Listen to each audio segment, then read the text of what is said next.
Okay, so let's get right into it. The United Kingdom has just dropped a bombshell of a plan, a really detailed strategy to try and win the global race for commercial fusion energy. And believe me, this isn't just about a cool science project anymore. We're talking about a whole new energy revolution. Just look at this number for a second. 12 trillion pounds. That is what some experts think the global fusion market could be worth one day. It's a prize so big, it's kind of hard to even wrap your head around it. And it could totally change how we power our entire world. Right, so that leads to the big question, doesn't it?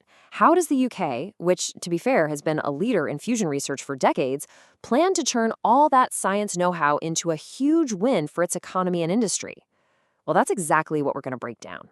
So, first up, let's talk about the prize. The whole way the government is framing this is as a massive economic opportunity. It's a high-stakes bet, for sure, but they're betting on building the industries of tomorrow, starting right now. Now, this quote is really telling. It's pulled right from the official strategy document, and it gets to the very heart of why they're doing this. You see, the UK has this history of inventing incredible things, but then not always cashing in on them commercially. With fusion, the government is basically shouting, not this time. This time, it's going to be different. And here's that ambition in black and white. It's not just about doing clever experiments in a lab anymore. The goal has totally shifted. It's about building an entire, thriving commercial fusion industry from the ground up and making the UK the #1 place in the world for anyone who wants to build, invest in, or work on fusion. But here's the catch. The UK is absolutely not alone in this. The race is well and truly on. You've got countries like the USA, China, and Germany all pouring huge amounts of cash into their own fusion programs.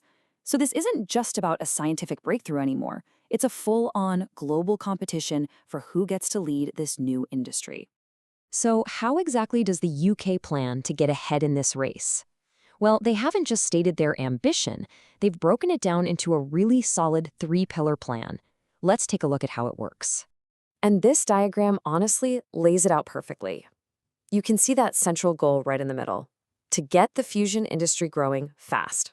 And holding it all up are those 3 interconnected pillars: speeding up the R&D, growing investment in skills, and innovating on policy.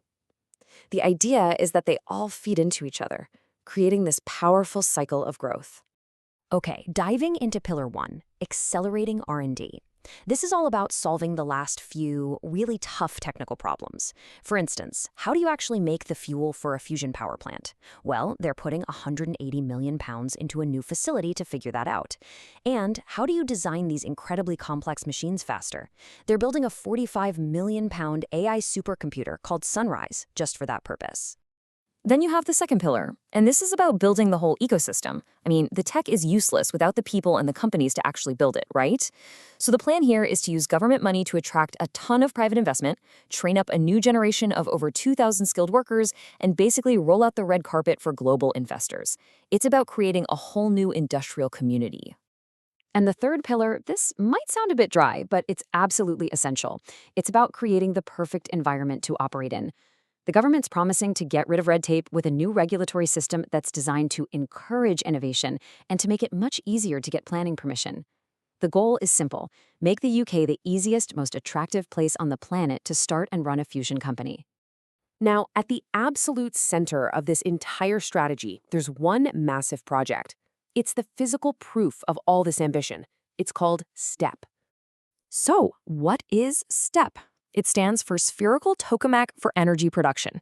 It's a £1.3 billion prototype fusion power plant, and its job is so important. It really has 2 main goals. First, to prove that the technology can actually work on a commercial scale, and second, to act as a huge catalyst, creating all this demand that will kickstart that entire UK supply chain we were just talking about. And this is where it's all going to happen. You're looking at the site of the old West Burton coal power station. I mean, the symbolism here is just incredible, isn't it? They're literally going to build the clean energy of the future on the very same spot as the fossil fuel energy of the past. It's a powerful story of transformation. But here's the thing, the impact of this whole fusion plan goes way beyond just making electricity. The government is also counting on what it calls spillover benefits for the rest of the economy.